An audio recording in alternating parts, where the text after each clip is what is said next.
Hey, this is Eric from Catching Light. Hey, this is Hemp. Hey, this is Glenn. Hi, I'm Steve-O. Hey, this is Drew Hines with Hindsight Imagery. This is Matt Callahan at Digimatty Photographic Services. Hey, this is Jason, and welcome to Tales from the Pit.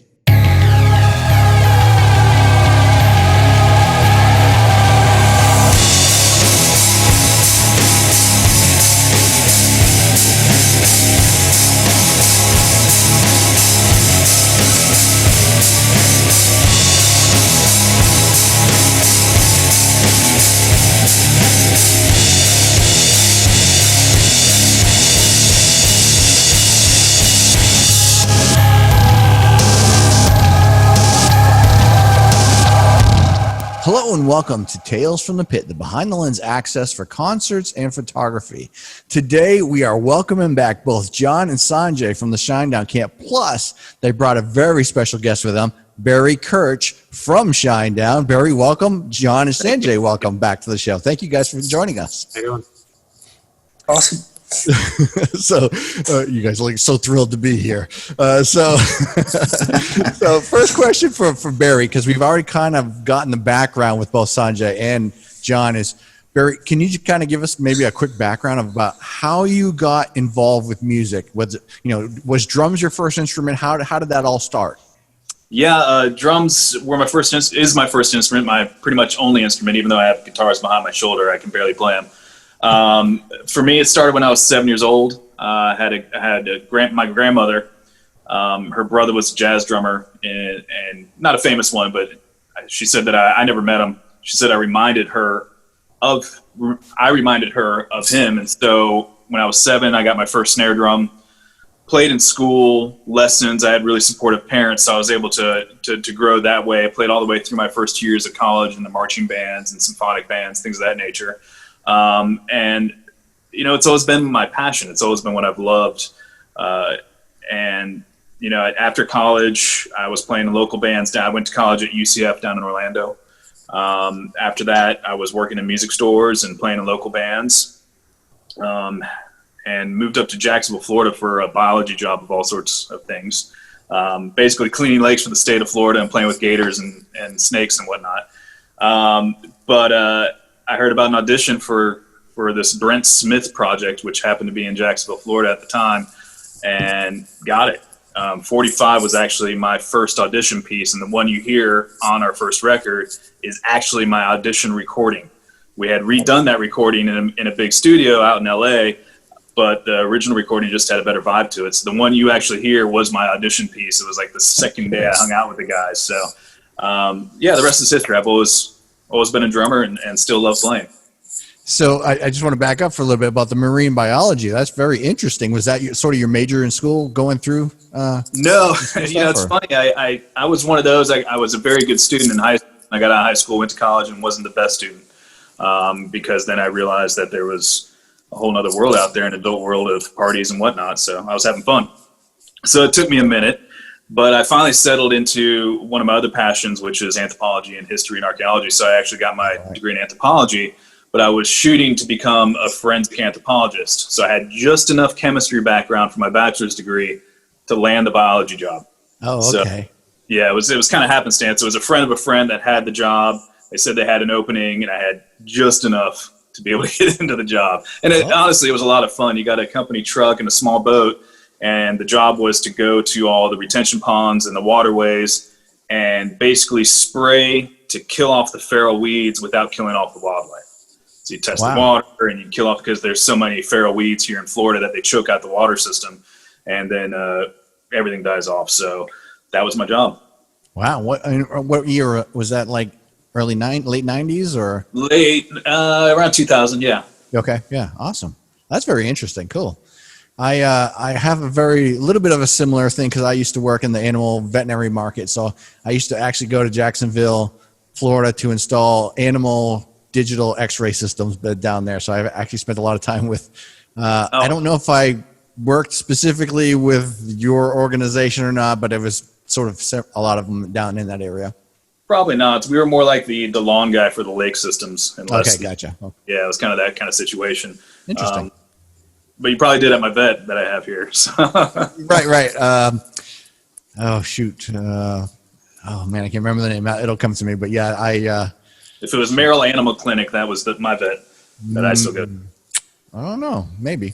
I remember the lead vet was. I still talk to him. I can't remember his name, but it'll come to me. Yeah. Jacksonville's the little big city. People don't realize that we are the largest city landmass wise in the U.S. So it's really pretty spread out. Yeah. Oh wow, I didn't realize that. Okay, yeah, cool. So let's go a little bit forward to Shinedown. So Shinedown from the beginning. So you were there from the beginning with Brent, basically as he was.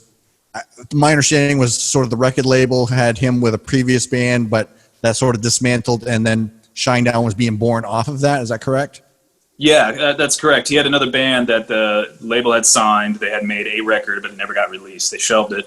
And there was a lot of inner turmoil, and Brent really doesn't talk about that time very much, aside from what happened. You know, he was very young even then. So it was more like high school buddy kind of band, and it just didn't work out.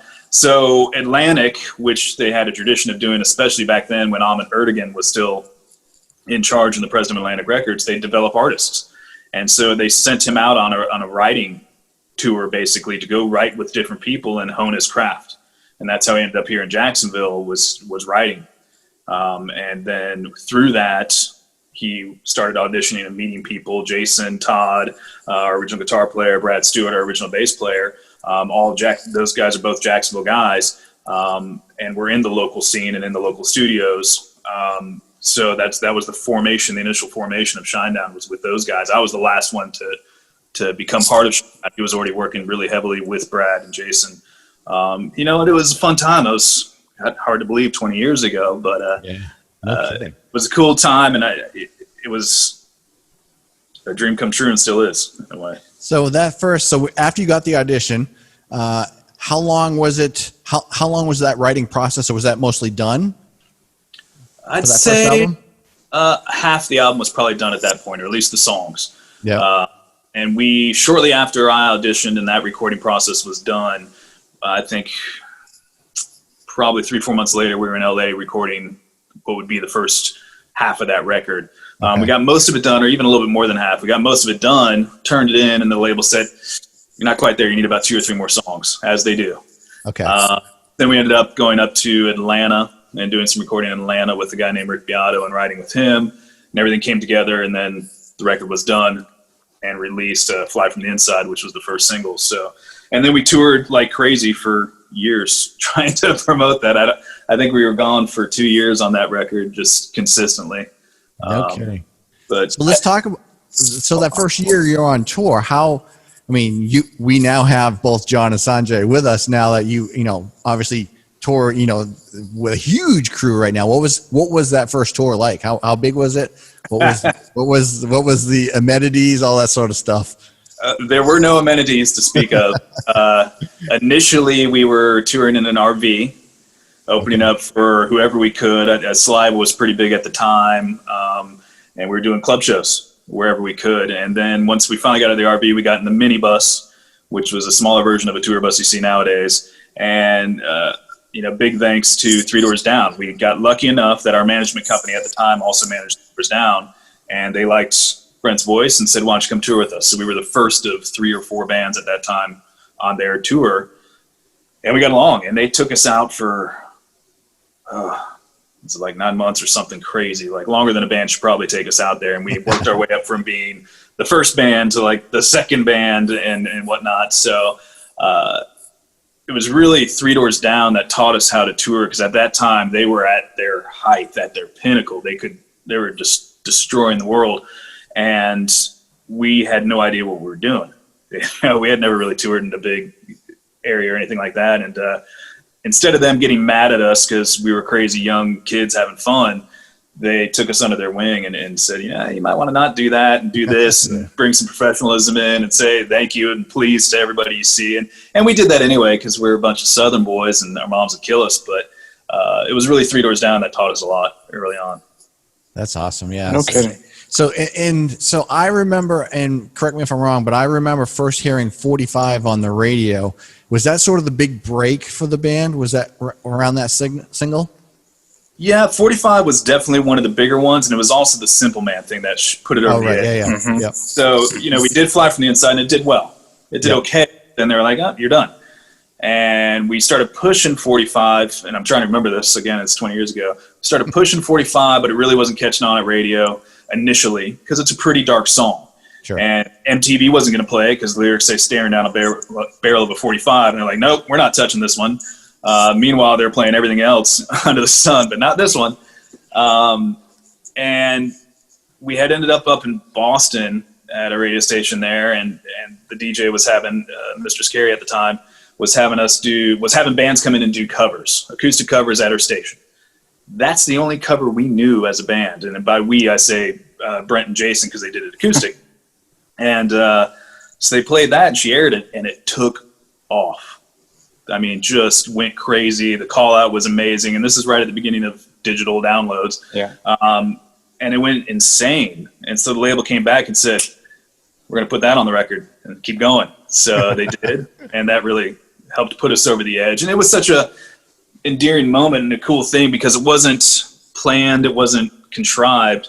We played that song because at the time, Jason Todd, our original guitar player, was married to Melody Van Zant, who happens to be Ronnie Van Zant, the original singer of Skinner's daughter. And they have 2 kids together. And one of the clubs that we used to play at that was huge in Jacksonville at the time was called Freebird Live. And it was owned by Ronnie's widow and Melody Van Zant. And that's where we played. And so one night we did that for her as a thank you. And that's the only reason we even learned that song. And so it was honest, instead of being something contrived, for sure. Right. Very sincere. That's awesome. That's really cool. So was there go ahead. Sorry. Oh, sorry. Hey, I just want to jump in real quick. You mentioned a few minutes ago, one of the things I've been noticing so far in doing these is literally how small of a world this all is. You mentioned Rick Beato. Is that the same one that's like all over YouTube that does the What Makes This Song Great series? Yes. No kidding. Yep. He actually wrote with us on the first 2 records, I believe, and he had a couple songs on the first record, and you wouldn't recognize him back then. He was a totally different looking guy, but and he even worked, I think, 3rd record a little bit with us with like Devour, if I remember correctly, and some demo stuff. So we had a good relationship. I still consider him a friend and a good guy. He's extremely intelligent and talented. But yeah, at Tree Studio in Atlanta, same Rick Beato. He's incredibly talented. That would be amazing if we could get him on one time. And he's rocking the white hair right now and just embracing it. And he's just killing it out there. Yeah. That's so funny. And then one other quick question, I think, before we get really into the photography stuff. I'm dying to know a little bit more about the wallaby situation down in Nashville. The which situation? The wallaby. The wallaby. I don't exactly know how that happened, but it sure did. So we are playing in Nashville at the Bridgestone Arena, and we always try to have, usually it's like rescue dogs or something, like a rescue society will come, they'll bring dogs, it's dog therapy for band and crew. We'll put a dressing room aside, and Sanjay and John know this. The road gets lonely and tough, and it's it's not the most loving place all the time until you bring a bunch of stray dogs in and let people pet them and hang out with them, and then everybody turns into a bunch of softies, and it's great. And it's good for everybody's psyche, especially if you've had a really long week or you've been out for a couple months. So we used to do that, and I don't remember who wrangled the wallaby. In Nashville, we're in the dressing room, middle of the day, and in comes this girl with, like you would carry a baby in one of those things, and it's a wallaby. And she takes the wallaby out, sets it in our dressing room, and next thing you know, this wallaby's running around the dressing room having a good time, super sweet. You could pet it and everything else. The weird thing about wallabies, they're kind of like rabbits. They just poop as they so it dropped these turds all over the dressing room. She said, "Oh, I'm sorry," and she'd go pick them up and put them, clean it up. But here you got a wallaby taking a crap in your dressing room. That one goes down in the record books. I don't know people that, aside from if you're maybe in Australia, and even then probably not, that have pet wallabies and bring them to rock shows. That's too funny, man. That's too funny. How do you follow that up, Jason? All right, well, we talked about wallaby shitting everywhere. Thanks. Steve, why don't you take the next question? Oh, my God. Thank you very much. Jesus. So, if you don't mind, can we go back to the first headlining tour? So how different was that At what point were you now the headlining act? As far as in big arenas or headlining on our own? On your own. On your own. On our own was probably towards the tail end of the first record, Leave Whisper. After touring for so long with Three Doors Down and being put in front of those huge crowds, we kind of stole a lot of their crowd. So we were headlining House of Blues in certain areas and club-sized things, Chameleon Club up north and other places. And then same with the second, we kind of stabilized there. We're going to headline clubs and maybe 2,000, and then we're going to probably be kind of high up on or at least not at the noon slot on a festival. We're going to be towards the evening. And that kind of stayed that way until Sound of Madness hit.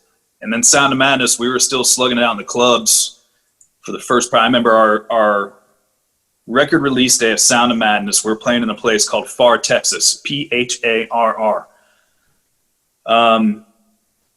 It was us and the bartenders in this roach-infested, nasty, I guess it's a club.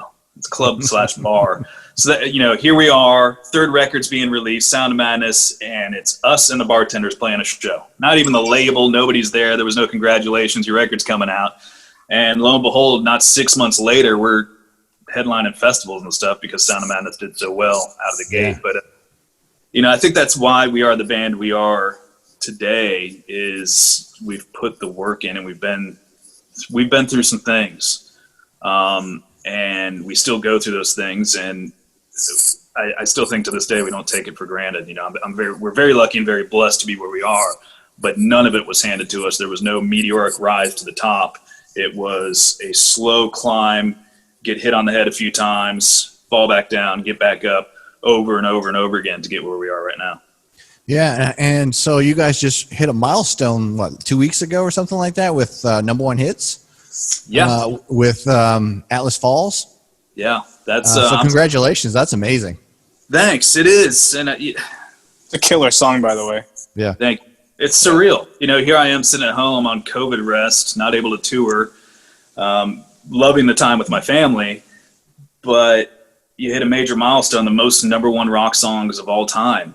And I'm staring at my normal house and my normal, I'm not playing. It's just odd. I call my guys. I haven't seen any of them. We've only talked over the phone since we left tour back in December. So it's bittersweet and weird.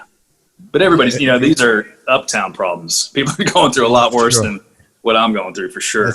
That's still amazing, though. And that was a song that was originally part of Sound of Madness, but did not get released, right? I think it might have been Amaryllis. Oh, was it Amaryllis? Okay, sorry. Yeah. I think it was tail end of Sound of Madness, and I could be wrong. It's been so long, but I'm pretty sure it was during the Amaryllis writing process. And you know what? We loved the song. And I remember at that time we had some fights between ourselves and the label going, but we really liked the song. We wanted on the record, and it didn't fit. It didn't have a spot, and it got shelved. And there's a lot of those songs. Most of the time when we go in to write a record, it's going to be 30, 40 songs. Not all of them are going to make it. You're going to get the best 10 or 11 at that time period. A lot of them are garbage, but not all of them. There's a few good ones that I hopefully see the light of day someday. Yeah, that song. Oh, go ahead. I was gonna say that song just fits in absolutely great, like right now in this day and age and everything that's going on. Just the lyrics kind of match up. So I was going through the lyrics and I didn't realize that it was written that long ago. I just seemed like maybe it came out of this year. So yeah, it's perfect timing. It was funny, right when this all started to go down. Yeah. In March is when Brent called all of us and said, "Hey, you remember that song?" And he said, for some reason it's been in my head, and I think we need to do this and raise some money for Direct Relief. Was the initial reason to release that song was purely money to Direct Relief, who helped distribute stuff to the medical field, basically. If it's respirators or masks or whatever, that's what the Direct Relief does, and all over the world. And all of us went, of course. If we can do anything to help anybody, let's do it. And initially it was you buy a T-shirt, you get the song, and 100% of the proceeds are going to go to Direct Relief. And that's what we did. And it just did that. And it kind of, again, we got lucky. And it was a grassroots campaign that kept going. And you guys raised a lot of money from that too. like 300,000 or something, maybe more than that or something like that. It's more than that now. I think it's closer to like $700,000 at this Oh, point. wow. That's amazing. That's fantastic. And you know, again, all proceeds, aside from the cost of the actual T-shirt, went to relief. Yeah, amazing. So cool. And you guys, you know, I know Brent's the voice of the band, but you guys are so, when it comes to your inspiration and really kind of stepping up and just kind of putting it out there, you know, wearing your heart on your sleeve, you guys are really on top of that. You guys are really inspirational when it comes to stuff like that. It's really cool to see a band. I mean, there's a lot of really good bands that just don't even address any of that stuff. So it's really, really cool to see you guys doing that and it being so impactful at the same time.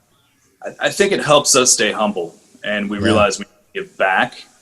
And not to say we don't have our bad days, or you know, probably have burned a few bridges along the way, but we really try to stay good people and surround ourselves with good people. I mean, that's why John and Sanjay are part of our organization. They're good people, and we want to keep it that way all the way around. There's not, and I think John and Sanjay can attest for this. Aside from maybe John, everybody's a really good person. You know, we want to have good people on the road with us and have a good time and create the best family environment out here while you're away from your family. And that translates into everything we do. You know, there's enough, and I'm not getting on a soapbox by any means, but there's so much negativity out there that I'm not going to take the time to do it or look at it. So if it's my social media presence, it's going to be positive stuff, because you can find all the crap out there, and I'm not doing it. So, and I don't have time for it, and neither does the band. You go to a rock show, and that's our job.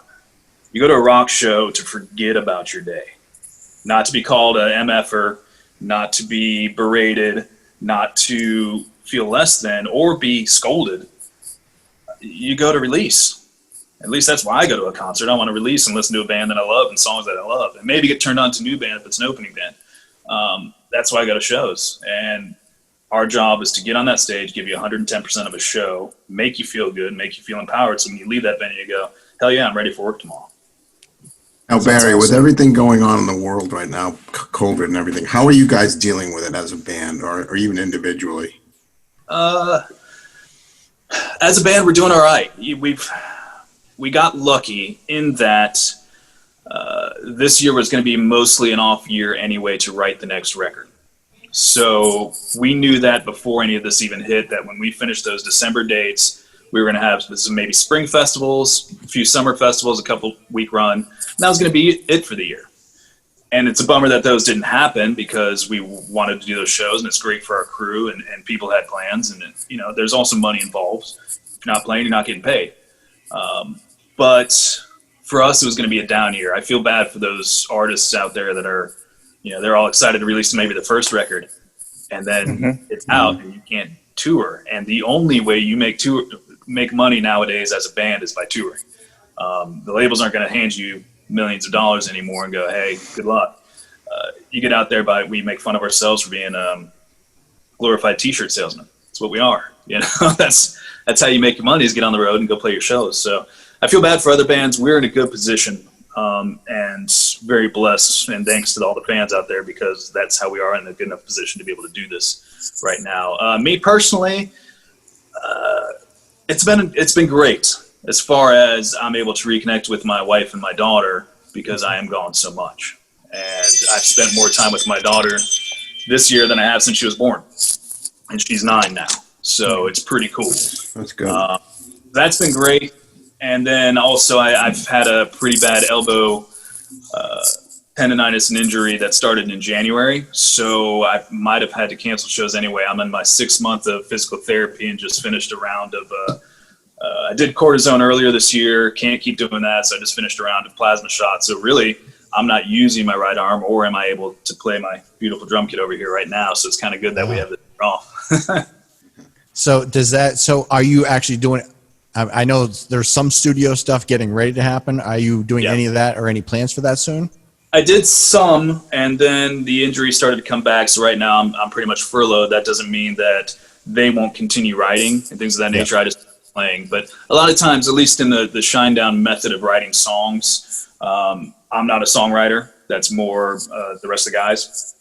I come in when it's time to record the record and put my feel onto the drum parts. But when they write a demo, it's going to have basically a programmed drum part, a filler, there. Yep. So I'm going to hear a lot of those. I can study them. I can imagine my parts, do my notes that I typically do, and be ready for the studio. And you know, there is no woe is me. This elbow will get better soon, and it's on the right path. I just don't want to injure it right now for when we do have to tour next year, or when I do have to get in the studio early next year. I want to make sure I'm right as rain. So Cool. it's a good time for that. So yeah, they're still riding. I know Eric and Brent are together right now, and then Zach and Brent are getting ready to go do their acoustic thing because they just did the Smith & Meyer stuff. So they have a couple limited shows where they're doing the drive-through kind of thing, acoustic shows, and then back to the four walls in the studio. That drives you insane. Jake, can I Go ahead, follow go ahead. up on that? You know, Barry, when you're talking about the thing comes over to you with a demo drum kit on, or a demo drum track on it, who's responsible for writing that?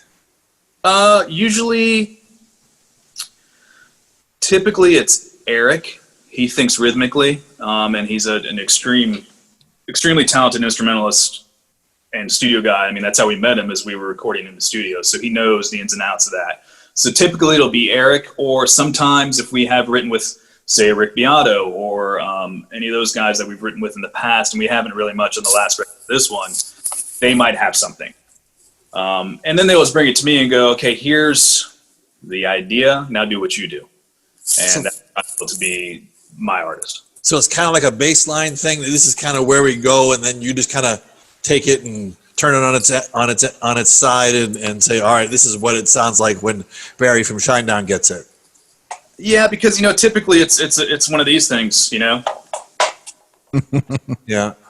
over and over again through the whole song, so that, you know, you feel nothing from that, but it gives me an idea. Okay, that's the tempo, and I can hear kind of what they're thinking and go from there. That's cool. Nice. So Hey, let's, go ahead. Go ahead. Sorry, I just got one more music related question for you, Barry. One of the unique things, actually, first of all, are you able to see? I got a pretty cool drummer in the virtual background tonight. Are you able to see that at all? I can see it a lot. Thank you. That's awesome. No, your lighting sucks, Eric. Yeah, shut it. Yeah, you guys. One of the coolest things about this whole experience is we get a chance to give people a perspective they might not normally see. And you mentioned when you go to shows, it's to get that release. And as a fan, when you're a concert goer, you obviously are encapsulated by the whole energy of the show. But my curiosity is, as a performer, how much of that are you able to actually hear and feel while on stage versus what everybody else can experience out in the stadium? That's a cool question. For me, not as much. I feel a lot of it, and you feel the energy. You look out there and you feel that. But we have our in-ears in, and for me, what's cool is, you know, modern technology. Each person in the band can have their own individual mix. So what I hear in my ears is completely different than what the rest of the guys are listening to.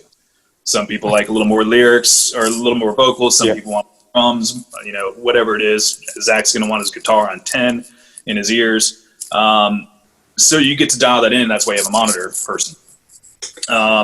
For me, you can also have audience mics. So at the edge of each of our stage, there's microphones pointing straight out of the audience, so we can get Interesting. have that mixed in. I have those turned off. They distract me. If I hear somebody go, "You suck," or "Get beer," and you can hear that, I'm not thinking about the song anymore. I'm thinking about that one kid out in the audience being a jerk. That's usually coming from John. Yes, typically John. Every once in a while, it's Sanjay. Depends. If we're closer to anybody's hometown, that's when they get weird, because they're going to have a big guest list. And then I start and stop everything. So I kind of control the show. I know what the cues are going to be, but I literally have a pedal next to my drum set where I start and stop the tempo for every single song. So I need to be super focused, and I'm listening to a click because everything's on a click track, because not only do we have, you know, like backing tracks of percussion and orchestra stuff going on, but we also have video and we have pyro and lighting. All of those are synced via computers to that time code.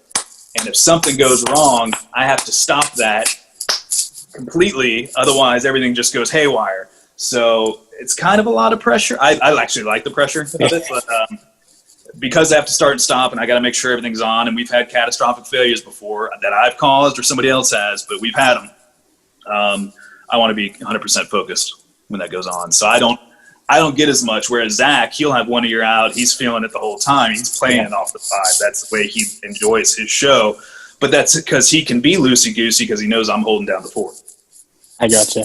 Yeah, that's a cool perspective because obviously, you know, as you attend a concert, there's nothing like that feel of the bass drum like penetrating your chest when you're out in the stands. It's like one of the coolest things, you know. So yeah, that's cool. the best for me. I feel that because I've got monitors behind me, and I've got like a butt kicker or a thumper in my actual seat that every time I hit my seat gives me a little prostate exam every time. So it's cool. No wonder you like touring so much. A bunch of 50-somethings here saying that. So let's talk about your introduction to both John and Sanjay. Now, Shinedown I've met several of the crew guys. We've done VIP several times. You guys have like the nicest, the hardest working, the most dedicated crew. And then you got John and Sanjay.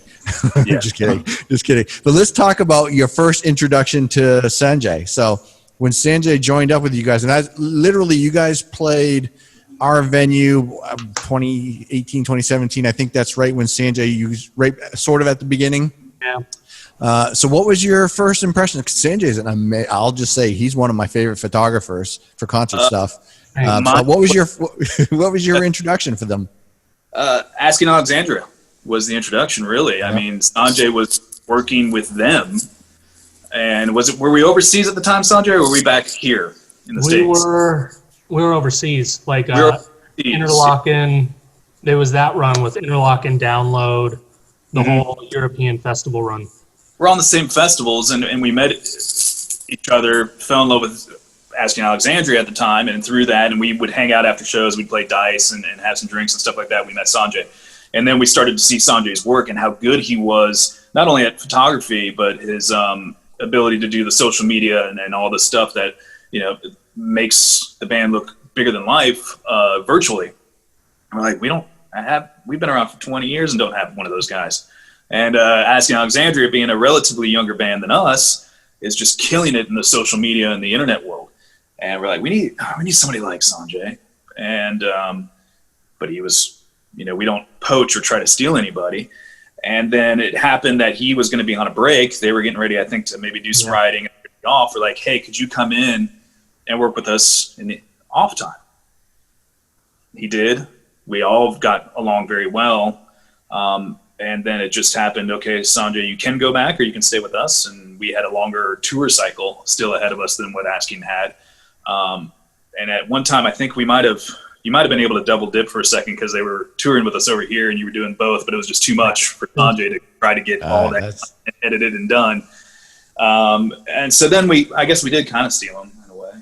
But respectfully, I made the choice that it was complicated. It was a complicated time, but it's just it was like that missing puzzle piece, man. Like, I love the dudes in Asking. I'll never talk shit, but it was like with Shinedown and those guys and the crew and how it was just that. It was that puzzle piece. And it's like, when you know something's right, you know that's where you're supposed to be, you know it. And that's really what it was. And I mean, I love all those dudes hanging out. Like, I'm sure we'll get into it, but even our days off, just like how we all get along, it's just, it made sense. So it was the right place to be. Yeah. And what a great opportunity for you, Sanjay. I mean, obviously your talent is really, you know, if you have talent and if you're a nice guy, it just goes to show how far you can, you know, what you can accomplish. So that's amazing. Thank you. Yeah. I think it comes down to work ethic too. You tend to surround yourself with the same type of people, and the 4 band members in this band have an extremely intense work ethic. We don't sit still. For those of you that met Brent Smith, he's insane with his work ethic, and I look up to that in a lot of respects.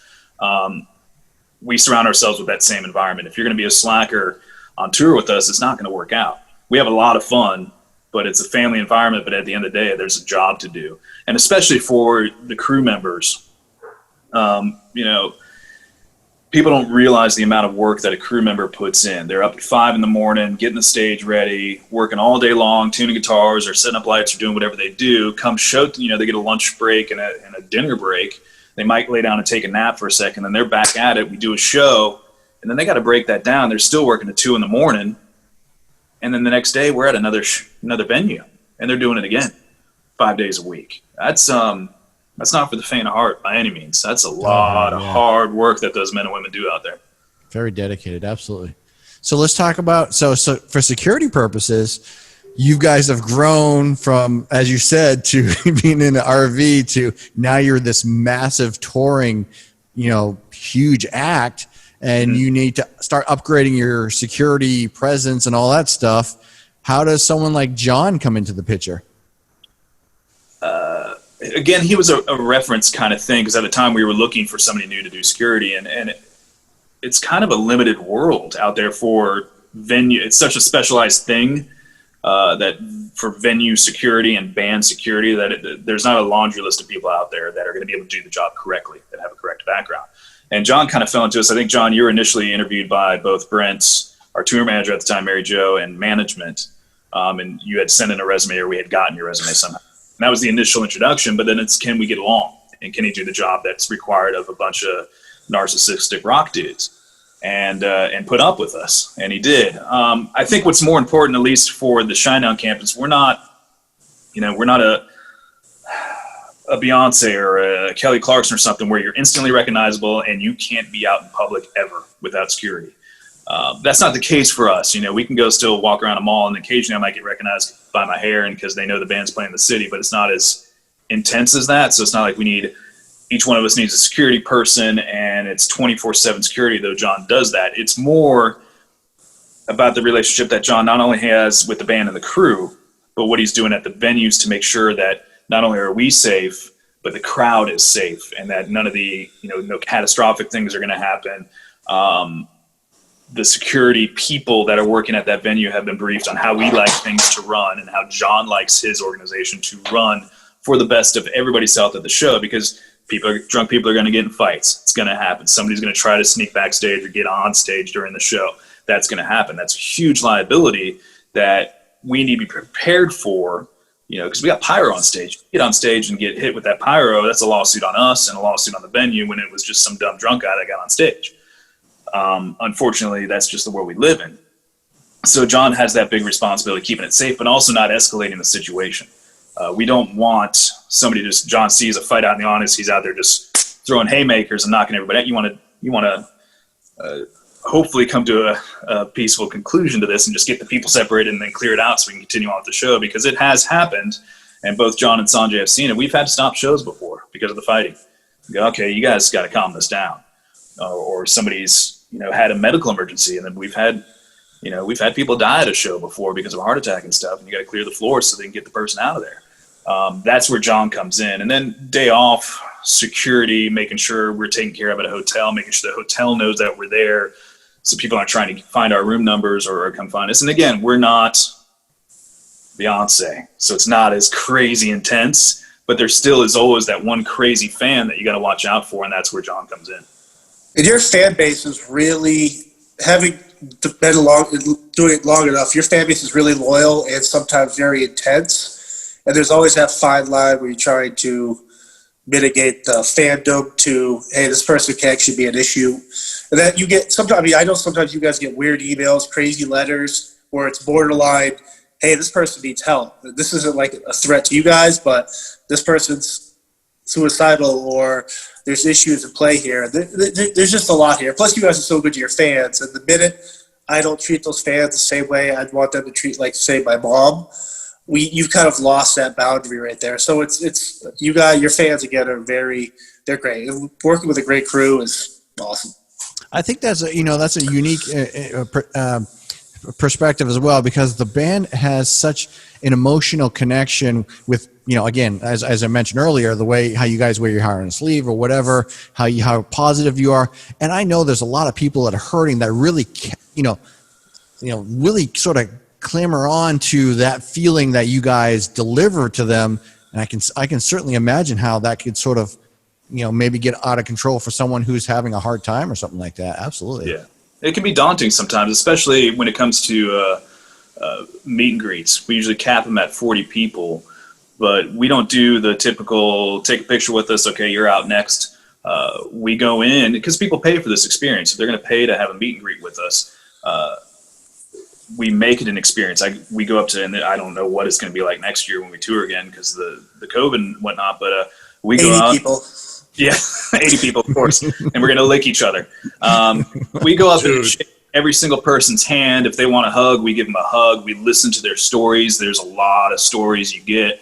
Hey, you saved my life, I was going to kill myself, to we played this song at our wedding, or we've had people get engaged in these meet and greets because they met us they met each other at a show or something of that nature. So there has been many times, and Sanjay is always there taking photos, and John, of course, is there doing security. We get done with these meet and greets, and one of us has been broken down. We're not the fans or the super fans therapists, but sometimes they release so much on you that it's heavy, and I don't have the right answers. I can't do it, but you let them do that, and then you get done with that meet and greet, and you go, oh. Yeah, I gotta shake that off and go play a happy show. But I just had, somebody bring their dad's ashes to the meet and greet because their dad was the biggest fan. He just passed, and they're crying, and so then I'm starting to cry, and it's like, this is heavy. Let's go play a rock show, guys. Yeah, you guys, you touch so many people. And I think having someone like Sanjay available for that, because I remember during that tour, first of all, for anyone who hasn't done a VIP with you guys, I highly recommend it. I've taken my mother to actually several VIPs for you guys. You guys will take the absolute time to talk to everyone. I remember because you guys, first of all, when you come to our venue, you guys actually do your VIP in our editing area. Right. So when you guys come to the venue, we're like, all right, I guess we're going to go edit in a closet somewhere. So, but sorry about that. It's fine. It's no worries here. But yeah, so being part of that VIP and seeing, before you guys even come out, I'm standing in line and there's like a girl behind me she's telling me her life story about how you guys saved her, and she's got this blanket she made for you, or she's got this thing that happened that she wants you to sign, and she's like shaking and on the edge of tears. I'm like, wow, you guys you have so much emotion in your fans, which is amazing. And like I was gonna say, Sanjay, I know you've done some video where people are talking about the stuff that you've put out. That's just amazing. And having someone like Sanjay just there to just say, to show the appreciation, to capture that moment and show the appreciation is really cool. It's neat. And it for me, being somebody who I just don't remember things. I remember a big picture, but I don't, somebody goes, hey, you remember that time you played here? And I'm like, no. Hey, you remember me? I don't. And it's not because I don't want to. It's just my brain doesn't work that way. I'm very, okay, what's next? In a lot of ways. So having somebody like Sanjay be able to document that, and then I can look back, because people ask, oh, hey, how's the tour going, or aren't you so excited about this, or even certain moments that happen on tour, and aren't you proud of this, and you got to see all these places. Yes, proud of all of those things, but I don't even realize what we've done until that tour is done in the can, and it's about 2 months later that I'm sitting on my couch or something and go, holy shit, that's what we did. I forgot all about that. And then I can look back at pictures Sanjay's done and go, oh, wow, I forgot about that. Or can you believe we just spent 2 years on the road and we went to this place, this place, this place, this place, played this festival, and got to play with these bands and experience these life things. They're such a blur, and you're in a different city every single day. You can't compartmentalize it until it's all gone for a minute. Steve, you got a question? I got a couple of them. I feel like I'm kind of overwhelmed with the whole thing. I'm going to switch to something that's probably a little bit lighter. I don't want to know what a typical day of the three of you guys. I'm again the Frenchman pointing at the screen. The three of you guys here. How much the three of you guys get to interact with each other on a typical tour day? Show day or non-show day? Whatever. I would imagine in my mind, I'm looking at Barry's doing his thing and he does his sound check and then he's going to get either meet and greets or he's got sponsor stuff, responsibilities and stuff like that. And John and Sanjay are off doing their thing. Is there any kind of interaction where it's either business or social related where you guys are just kind of, the three of you get to be around each other during the tour? We shower together all the time. I knew it. John's got a very hairy back. Requires extra hands. We've seen it on Instagram for sure. That was the answer we were looking for. Thanks, John. No, that wasn't where I was going, but what's good? That's all right. Well, the thing with the guys during the day is Sanjay and I have those unique roles. We're always with the band guys. I mean, I wake up and go to bed on the same bus as the band guys, but during the day, I mean, Sanjay are there either for meet and greets, the working out, wherever these guys are walking. If we got VIP, we got press, and especially at festivals. I mean, it's you can just multiply that. So we're literally always with the guys. And John, typically, my warm-up room. Sorry. Sanjay and John's office typically. So my drum set will be, my little warm-up kit will be set up in there. So I see them before the show, and I get to be loud and obnoxious. We actually spend a lot of time together, and myself personally, I've kind of over the years just become this grandpa figure where I try to take care of everybody, but I also hang out a lot with the crew and see how the crew is every day. And I can see Sean with that shit eating. But it's true that I'm the one that's kind of always hanging out with crew guys as well as the band guys. I'm kind of the liaison between those. Whereas somebody like Brent, not that he doesn't hang out with the crew a lot, he just doesn't hang out a lot because he's always watching his voice. He says he days off, he just stays in his hotel room and says he can't talk, though he talks on the phone all day. And then he talks all day from the moment he wakes up to the moment he goes to bed, but he's on vocal rest. But he doesn't hang out because that's his mindset. And then Eric, he likes to be creative in different ways. He disappears a lot, whether he's writing music or working on a book or, he's very intellectual in that way, but he's reclusive.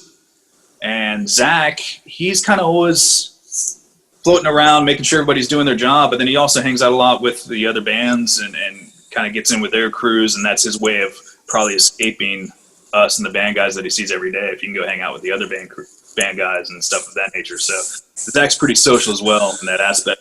And, you got to learn each other's personalities. We're all different people packed into a bunch of sardine cans. Every once in a while you need to get away. Barry, Steven Tyler's been famously attributed to the statement that he plays the hell out of a Dream On every night for that one dude that's way out in the back who's never seen Aerosmith. Do you ever get to the point where you sit down behind the kit and you go, Jesus, if I have to play Second Chance one more goddamn time now, I'm just going to throw up? Not during the show, but there are days where you're going, I don't want to play this song. But then again, you get up there and you see the crowd reaction and that all goes out the window.